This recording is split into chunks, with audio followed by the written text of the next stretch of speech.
Américains et les Européens s'avancent dans la même direction.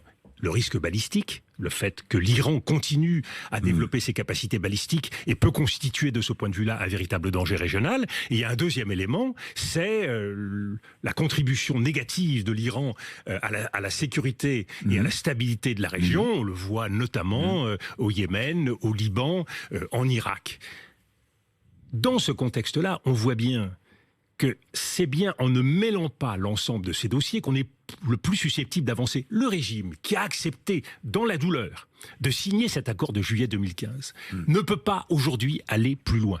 Il faut donc... Oui, mais enfin, l'Iran a annoncé, la semaine dernière, vous l'avez vu, que ses réserves d'uranium enrichi dépasseraient cette semaine la limite prévue par cet accord de 2015. Mais c'est en ça que la spirale est extrêmement dangereuse. Oui. C'est-à-dire que d'un côté, on a les Américains qui sont en train de serrer la vis tous les jours un peu plus, au point qu'aujourd'hui, l'Iran se retrouve dans une situation où le statu quo ne devient pas acceptable, parce qu'il est de plus en plus douloureux. Et donc, ça peut conduire l'Iran à développer ses capacités négatives plus avant. Et c'est là où il faut que l'Europe continue à défendre ardemment l'accord. Oui, mais pas... Mais comment ? Mais justement... pas comme on le fait aujourd'hui. Aujourd'hui, on a voulu inventer un mécanisme, un véhicule spécial, un STEX, qui n'a pas réussi à s'appliquer à une seule entreprise. C'est dire que nos mécanismes n'ont pas fonctionné. Aujourd'hui, c'est vis-à-vis de Trump lui-même. Face à la trumpisation des relations internationales, il faut un discours très fort en direction des opinions publiques. Et ne l'oublions pas, Trump est vulnérable aujourd'hui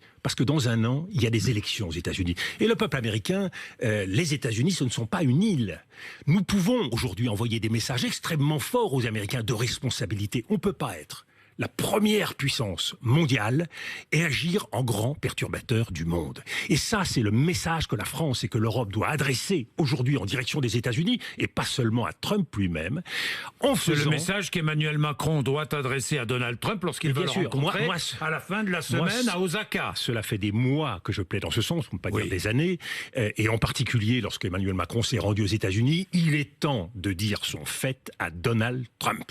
On ne peut pas à la fois passer pour avoir une relation spéciale avec les États-Unis et avoir un partenaire qui met en cause en permanence l'Union européenne, qui met en cause la crédibilité du soutien de l'OTAN. Donc il est temps d'élever la voix et surtout... d'établir un rapport de force. Établir un rapport de force et surtout montrer la réalité des choses. Aujourd'hui, notre principal allié ne se comporte pas en allié. Et ça, il faut le dire. Et il faut faire des propositions, parce qu'aujourd'hui, je crois qu'il y a un intérêt général à réagir face à Trump, y compris, bien sûr, en direction du Moyen-Orient, parce que je ne vois pas quel serait l'intérêt, au-delà d'un sauf-qui-peut politique d'Israël pour Benjamin Netanyahou et de l'Arabie Saoudite pour Mohamed Ben Salman, au-delà d'un intérêt individuel, je ne vois pas l'intérêt national qu'ont ces pays à rentrer dans cet engrenage de la tension.